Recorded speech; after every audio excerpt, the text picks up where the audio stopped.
저는 한때 미국과 중국 중 하나를 택해야만 살아남을 수 있다고 믿었습니다.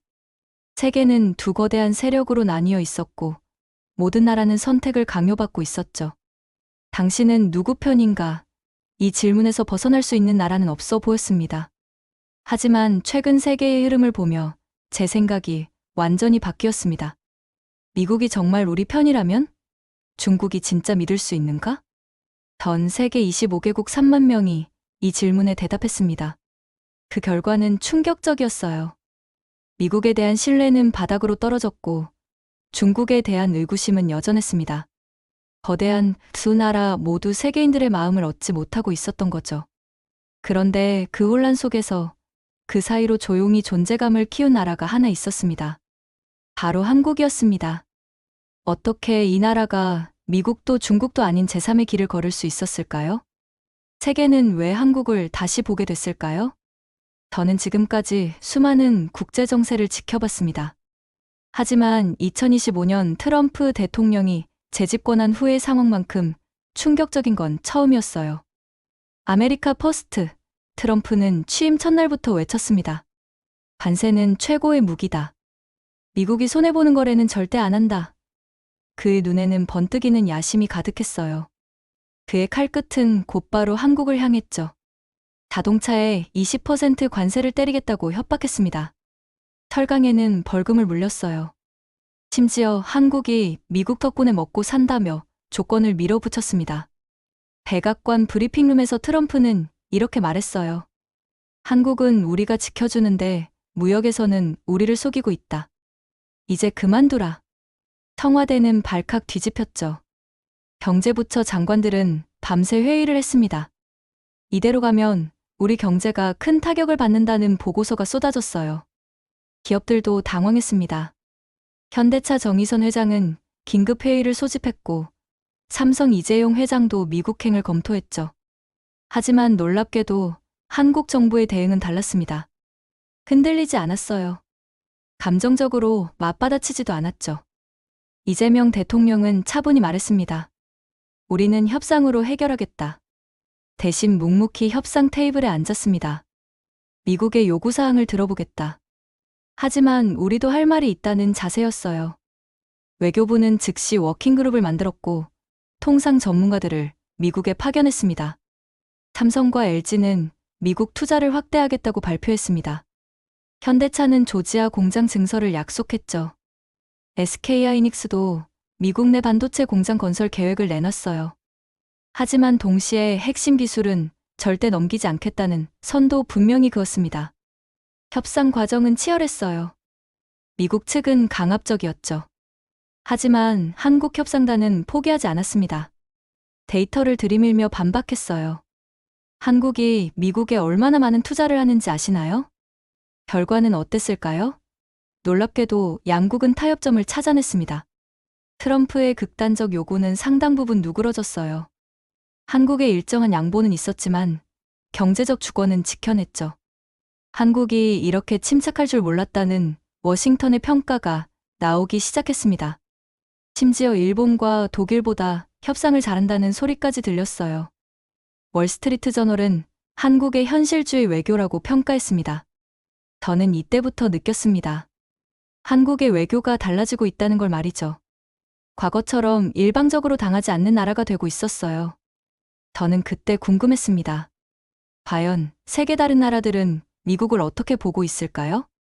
미국 퓨리서치 센터가 발표한 조사 결과는 정말 충격적이었어요. 전 세계 고소득 국가들의 미국에 대한 이미지가 1년 만에 51%에서 35%로 폭락했습니다. 이런 급격한 하락은 처음 있는 일이었죠. 트럼프 대통령에 대한 신뢰도는 더 심각했어요. 겨우 24%였죠. 바이든 시절의 절반에도 못 미치는 수치였습니다. 심지어 나토 동맹국들조차 트럼프를 믿지 않는다고 답했어요. 독일 베를린의 한 시민은 이렇게 말했어요. 미국이 우리와 함께 갈 생각이 있는 건가요?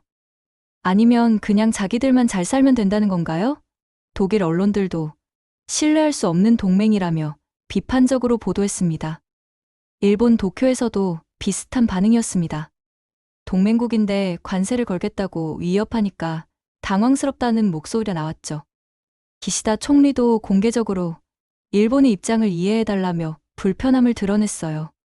영국 런던의 한 정치학자는 더 직설적이었어요. 미국이 동맹까지 적으로 돌리는데 과연 믿을 수 있을까요? BBC는 연일 미국 동맹 체계의 위기를 특집으로 다뤘습니다.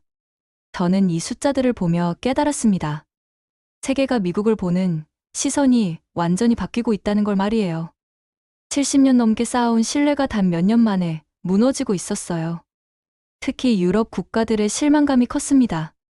프랑스 마크롱 대통령은 미국과의 협력을 재검토해야 한다고 공개적으로 발언했어요. 독일 숄츠 총리도 독자적인 안보 정책이 필요하다며 거리를 두기 시작했죠.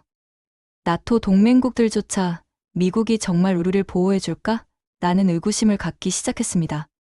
폴란드는 독자적인 군비 증강에 나섰고 프랑스는 유럽 군대 창설을 주장했어요. 아시아에서도 마찬가지였습니다. 필리핀은 미국보다 중국이 더 가깝다며 중국 쪽으로 기울었어요. 태국도 균형 외교를 선언하며 미국과 거리를 뒀죠. 심지어 캐나다나 호주 같은 전통적 우방국들도 불안해했습니다. 트럼프가 우리한테도 관세를 걸면 어떡하지? 라는 걱정이 나오기 시작했어요. 이런 상황에서 세계 질서는 흔들리고 있었습니다. 미국 중심의 국제 체제가 균열을 보이기 시작한 거죠. 저는 이때 생각했습니다. 과거 70년간 세계를 이끌어온 미국의 리더십이 정말 끝나가는 건 아닐까요? 그렇다면 그 빈자리를 누가 채울까요? 미국이 동맹들과 갈등을 빚는 사이 중국은 조용히 움직이고 있었습니다. 시진핑 주석은 남미와 아프리카를 돌며 거대한 자본을 약속했어요. 1대1로 프로젝트에 참여하면 일자리를 만들어두겠다는 유혹이었죠. 그의 미소 뒤에는 치밀한 계산이 숨어 있었습니다. 아르헨티나 부에노스아이레스에서는 중국 기업들이 항만을 건설하고 있었습니다. 200억 달러 규모의 대규모 투자였어요. 멕시코에서는 중국 자동차 공장이 들어섰죠.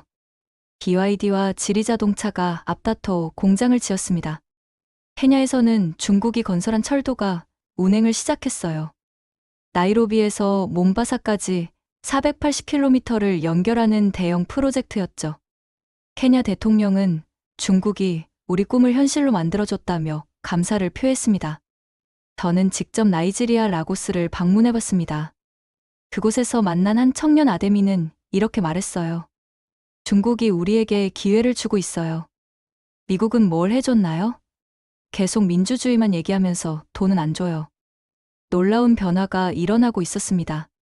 남아프리카 공화국 시민들은 중국을 최대 동맹국이라고 답했어요. 인도네시아도 마찬가지였죠. 조코 위도도 대통령은 중국을 가장 중요한 파트너라고 불렸습니다. 아르헨티나와 멕시코에서도 중국에 대한 호감도가 급상승했습니다. 과거에는 미국을 최대 파트너로 여겼던 나라들이 중국 쪽으로 기울어지고 있었어요. 브라질도 중국을 최대의 교역국으로 삼았죠. 하지만 저는 이런 변화를 보며 의문이 들었습니다. 정말 중국이 믿을 만한 파트너일까요? 중국의 투자에는 항상 조건이 따랐어요. 항만 사용권을 99년간 넘기라고 했죠. 핵심 인프라에 대한 통제권을 요구했습니다. 심지어 정치적 영향력까지 행사하려 했어요. 스리랑카 한반토타 항구가 대표적인 사례였습니다. 중국 돈으로 건설했지만 빚을 못 갚아서 결국 중국에 넘겨줘야 했죠. 스리랑카 국민들은 우리가 중국의 식민지가 됐다며 항해 시위를 벌였어요. 파키스탄에서도 비슷한 문제가 발생했어요. 중국 기업들은 자국 노동자만 데려와서 현지 일자리 창출 효과는 미미했습니다. 파키스탄 언론은 중국의 신식민주의라며 비판했죠. 담비아는 구리 광산을 중국에 넘겨야 했고 지부티는 군사기지를 내줘야 했어요. 중국의 비참정 외교가 현실로 나타나고 있었습니다. 그럼에도 많은 개발도상국들은 중국을 선택하고 있었어요. 당장 돈을 주는 게 중국이니까 라는 현실적 판단 때문이었죠. 미국은 조건만 까다롭고 실제 투자는 적었거든요. 저는 이 상황을 보며 깨달았습니다. 세계가 미국과 중국 사이에서 선택을 강요받고 있다는 걸 말이에요. 이런 혼란스러운 세계 정세 속에서 저는 한국의 선택을 주목하게 되었습니다. 한국은 정말 달랐어요. 중국의 경제적 유혹에 쉽게 넘어가지 않았습니다. 그렇다고 미국에 맹목적으로 따르지도 않았죠. 한국만의 길을 걷고 있었어요. 이재명 대통령은 이렇게 말했어요. 우리는 실용 외교를 한다. 한국의 국익에 도움이 되면 협력하고 해가 되면 거리를 둔다. 이 한마디에 한국 외교의 철학이 담겨 있었습니다. 실제로 한국의 행보를 보면 이해가 됩니다. 트럼프의 관세 위협에는 차분히 협상으로 맞섰어요. 동시에 중국의 경제 보복에도 굴복하지 않았죠. 양쪽 모두와 대화를 유지하면서 한국의 입장을 관철했습니다. 사드 배치 때를 기억해 보세요. 중국이 한한령을 걸며 경제 제재를 가했습니다. 롯데는 중국 사업을 포기해야 했고 관광업계는 큰 타격을 받았어요. 중국 관광객이 급감해서 제주도, 면세점들이 문을 닫을 정도였죠. 하지만 한국은 포기하지 않았습니다. 대신 새로운 시장을 개척했죠. 동남아시아와 중동, 유럽으로 눈을 돌렸어요. 한류 콘텐츠를 앞세워 새로운 관광객을 유치했습니다. 결과는 어땠을까요? 놀랍게도 한국 경제는 더 다변화되었습니다. 중국 의존도를 줄이면서도 성장을 이어갔어요. 코로나 이후에는 오히려 중국보다 다른 지역에서 더 많은 수익을 올렸죠. 반도체 분야가 대표적이었습니다. 미국이 중국 수출을 제한하라고 압박했을 때 한국은 섬세하게 대응했어요. 첨단 기술은 제한화돼 기존 협력은 유지한다는 투트랙 전략이었죠. 삼성과 SK하이닉스는 미국 투자를 늘렸습니다. 텍사스와 인디애나에 대규모 공장을 지었어요. 동시에 중국 내 기존 공장 운영도 계속했습니다. 양쪽 모두와 관계를 유지하면서 손해를 최소화한 거죠. 저는 이런 한국의 모습을 보며 감탄했습니다. 과거 IMF 때의 교훈을 제대로 살렸다는 생각이 들었어요. 그때 한국은 뼈아픈 경험을 했죠. 외환위기로 나라가 망할 뻔했으니까요. 그때 한국은 배웠습니다. 누구 하나에게만 의존하면 위험하다는 걸 말이에요. 그 경험이 지금의 균형 외교로 이어진 거예요. 위기를 기회로 바꾸는 한국의 저력이었습니다. 문재인 정부 때도 마찬가지였어요. 미중 갈등이 심화됐지만 한국은 어느 한쪽에 완전히 기대지 않았습니다. 우리는 우리 길을 간다는 자세를 유지했죠. 저는 퓨리서치 센터의 또 다른 조사 결과를 보고 정말 놀랐습니다. 미국과 중국 중 누가 세계 최대 경제대국인가? 이 질문에 대한 전 세계의 답변이었어요. 결과는 상상을 뛰어넘었습니다. 처음으로 중국이 미국을 앞섰습니다. 중국 41%, 미국 39%였죠. 비록 근소한 차이지만 상징적 의미가 컸어요. 세계인들의 인식이 바뀌고 있다는 증거였거든요. 독일에서는 55%가 중국을 1위로 꼽았습니다. 프랑스도 52%였어요. 이탈리아는 무려 61%가 중국이라고 답했죠. 유럽 전체가 중국의 경제력을 인정하고 있었어요. 스페인 마드리드에서 만난 경제학자 호세 씨는 이렇게 말했어요. 거리에서 중국 브랜드를 안 보는 날이 없어요. 샤오미 스마트폰, BYD 전기차, 하이얼 가전제품까지. 이제 중국이 더 가까워 보여요. 저는 파리의 한 경제학자와도 이야기를 나눴습니다.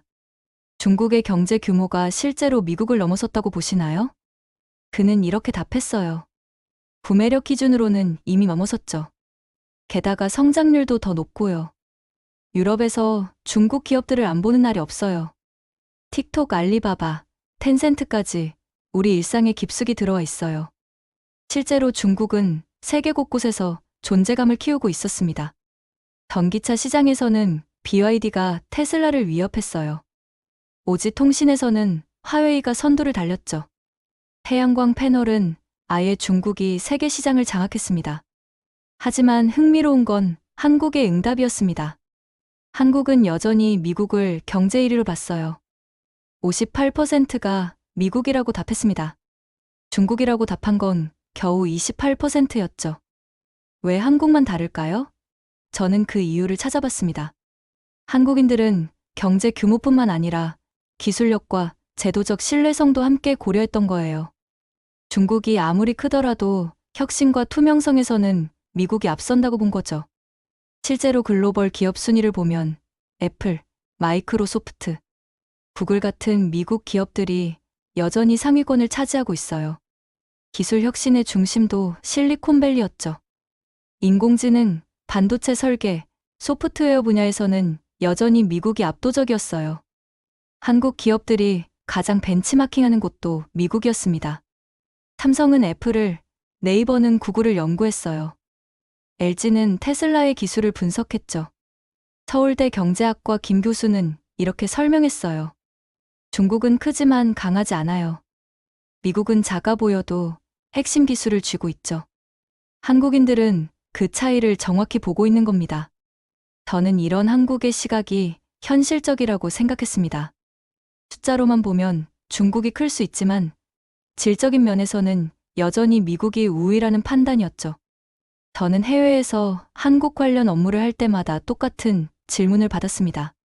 한국은 결국 누구 편인가요? 미국이에요? 중국이에요? 이 질문을 받을 때마다 저는 답하기가 어려웠어요. 왜냐하면 한국의 입장이 그렇게 단순하지 않았거든요. 워싱턴의 한 정책 연구소에서 만난 미국 관리는 이렇게 물었어요. 한국이 중국 편을 드는 건 아니죠? 반대로 베이징에서 만난 중국 관리는 한국이 미국 편만 드는 건 아니죠? 라고 물었습니다. 한국 정부의 대답은 늘 명확했습니다. 우리는 한국의 이익을 최우선으로 합니다. 이재명 대통령은 한 인터뷰에서 이렇게 말했어요. 우리는 누구의 하위 파트너가 아닙니다. 대등한 협력자입니다. 실제로 한국의 행보를 보면 이해가 돼요. 안보에서는 미국과 함께 했습니다. 한미동맹은 여전히 한국 외교의 핵심 축이었어요. 북한의 위협에 대응하려면 미국의 확장 억제가 필요했거든요. 하지만 경제에서는 달랐죠. 중국은 한국의 최대의 교역국이었습니다. 전체 무역의 25%를 차지했어요. 아무리 정치적으로 갈등이 있어도 경제 협력은 계속해야 했습니다. 기술 분야에서는 또 다른 접근이었습니다. 미국과는 첨단 기술을 공유했지만 모든 걸 의존하지는 않았어요. 독자적인 기술 개발도 병행했죠. K반도체 벨트 사업이 대표적이었습니다. 저는 이런 한국의 모습을 보며 생각했습니다. 이게 바로 중견국의 현명한 전략 아닐까요?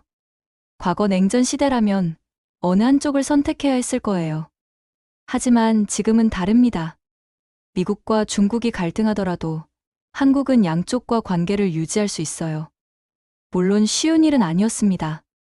줄타기 외교라는 비판도 있었어요. 명확한 입장을 밝혀야 한다는 목소리도 나왔죠. 보수층에서는 친중 정책이라고 비판했고, 진보층에서는 친미 일변도라고 공격했어요. 하지만 결과는 어땠을까요? 한국은 미중 갈등 속에서도 성장을 이어갔습니다. 양쪽 모두와 협력하면서 실익을 챙겼어요. 2024년 한국의 경제 성장률은 주요국 중 상위권을 기록했죠. IMF 위기 때의 교훈이 여기서도 빛을 발했습니다. 의존도를 분산시켜야 위험을 줄일 수 있다는 걸 한국은 알고 있었거든요. 1997년 외환위기는 한국에게 뼈아픈 교훈을 줬어요. 그때 한국은 배웠습니다. 한 나라에만 의존하면 그 나라가 등을 돌릴 때 무너진다는 걸 말이에요. 지금의 실용 외교는 그때의 경험에서 나온 거였습니다. 저는 이런 한국의 외교를 보며 자랑스러웠습니다. 작은 나라지만 현명하게 길을 찾아가고 있다는 생각이 들었어요. 저는 2025년 현재의 세계 상황을 보며 정말 많은 생각이 들었습니다. 미국은 정치적 불안정에 시달리고 있었어요. 트럼프의 자국 우선주의로 동맹국들과의 관계가 악화됐죠. 내부적으로도 양극화가 심해져서 사회 통합이 어려운 상황이었습니다. 2024년 대선 이후에도 분열은 계속되고 있었어요. 중국도 마찬가지였어요. 경제 성장률이 둔화되고 있었죠. 2023년 3%대로 떨어진 성장률은 회복되지 않고 있었습니다. 부동산 위기와 지방정부 부채 문제가 심각했어요. 항저우의 헝다 그룹 파산은 상징적이었죠. 국제적으로는 여전히 신뢰를 얻지 못하고 있었어요. 홍콩 문제, 신장 위구르 문제로 서방과의 갈등이 지속됐죠. 대만 문제도 긴장을 높이고 있었습니다.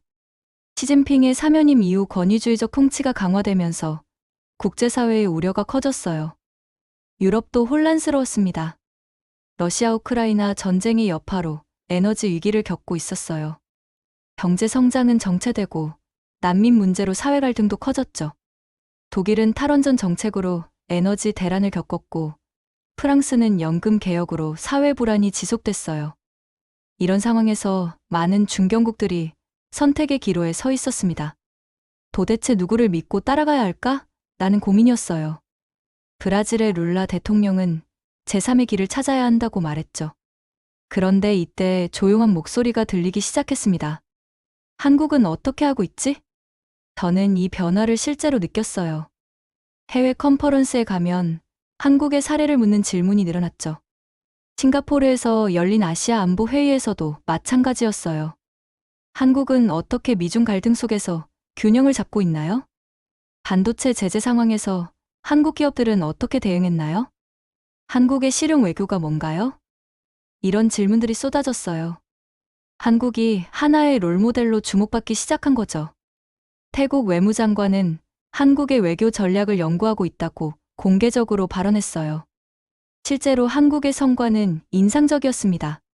경제 성장률은 안정적이었어요. 2024년 2.8% 성장으로 주요국 중 상위권을 기록했죠. 기술 혁신도 계속 이어졌습니다. 삼성의 3나노 반도체, 현대차의 수소 기술이 세계를 선도했어요. 무엇보다 정치적 안정성이 돋보였어요. 정권이 바뀌어도 기본적인 국정 방향은 유지됐죠. 민주주의 제도도 잘 작동하고 있었습니다. 투명성 지수에서도 계속 상승세를 보였어요.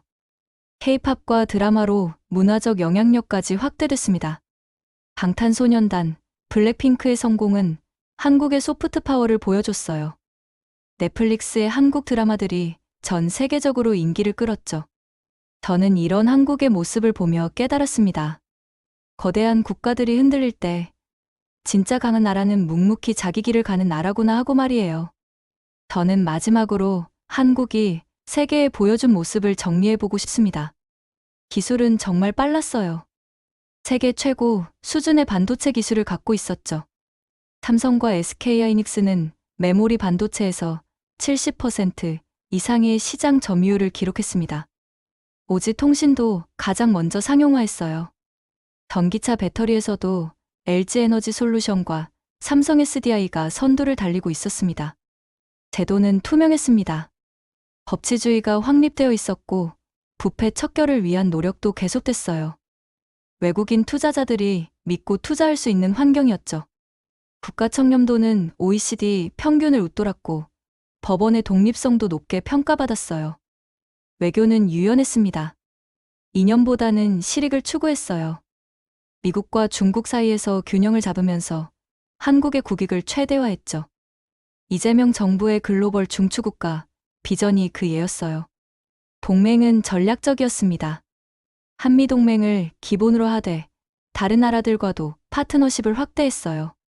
한일 관계 개선, 한중협력, 유럽과의 관계 강화 모두 병행했죠. 인도태평양 전략에도 적극 참여했습니다. 경제는 현실적이었습니다. 이데올로기에 얽매이지 않고 실용적 선택을 했어요. 자유무역을 추진하면서도 핵심 산업은 보호했습니다. 반도체, 배터리, 조선업 등에서 국가적 지원을 아끼지 않았어요. 저는 최근 싱가포르에서 열린 국제 포럼에 참석했는데 정말 놀라운 광경을 봤어요. 태국 총리는 이렇게 말했습니다. 한국의 균형 외교를 배우고 싶다. 우리도 미중 사이에서 살아남아야 하니까요. 베트남 부총리도 비슷한 발언을 했어요. 한국처럼 기술 강국이 되는 방법을 알고 싶다. 베트남도 제조업에서 벗어나 혁신국가가 되고 싶어요. 인도네시아 경제부 장관은 더 구체적이었죠. 한국의 재벌 개혁 경험을 공유해달라. 우리도 대기업과 중소기업이 상생하는 구조를 만들고 싶어요. 심지어 유럽에서도 관심을 보였어요. 네덜란드 외교부 관계자는 한국의 미중 균형 외교가 참고할 만하다고 했죠. 폴란드 대사는 한국의 안보 전략을 연구하고 있다고 말했어요. 아프리카에서도 마찬가지였습니다. 하나 외무장관은 한국의 발전 모델을 벤치마킹하고 싶다고 했어요. 르완다 대통령은 한국처럼 IT 강국이 되겠다고 선언했죠. 저는 이런 변화를 보며 정말 감격스러웠습니다. 불과 30년 전만 해도 IMF 구제금융을 받던 나라가 이제는 다른 나라들이 배우고 싶어하는 모델이 된 거예요. 물론 한국도 완벽하지는 않습니다. 저출산 문제, 양극화 문제, 부동산 문제 등 여전히 해결해야 할 과제들이 많아요. 하지만 위기를 기회로 바꾸는 능력, 변화에 빠르게 적응하는 힘은 정말 대단하다고 생각해요. 미국도 중국도 어느 한쪽도 완전히 믿을 수 없는 시대입니다. 이제 세계는 한국에게 묻고 있어요. 당신들처럼 실용과 균형을 지키는 법, 우리도 좀 배워도 될까요? 거대한 나라들이 흔들릴 때 진짜 강한 나라는 조용히 중심을 잡습니다. 그게 바로 지금의 한국이 아닐까 생각합니다. 여기까지가 오늘의 이야기였습니다. 거대한 강대국들이 서로 으르렁거리는 가운데 한국이 조용히 보여준 지혜로운 행보를 함께 살펴봤어요. 미국도 중국도 완벽하지 않은 이 시대에 한국만의 길을 걸어가는 모습이 정말 인상적이지 않나요? 오늘 영상이 도움이 되셨다면 좋아요 버튼 한번 눌러주시고 구독과 알림 설정도 부탁드립니다. 여러분의 작은 관심이 더 좋은 콘텐츠를 만드는 원동력이 됩니다. 그리고 댓글로 여러분의 생각도 들려주세요. 한국의 이런 실용 외교에 대해 어떻게 생각하시나요? 앞으로 한국이 어떤 길을 걸어가야 한다고 보시나요? 여러분의 다양한 의견이 정말 궁금합니다. 다음 영상에서는 또 다른 흥미로운 국제정세 이야기로 찾아뵙겠습니다. 오늘도 시청해주셔서 정말 감사합니다.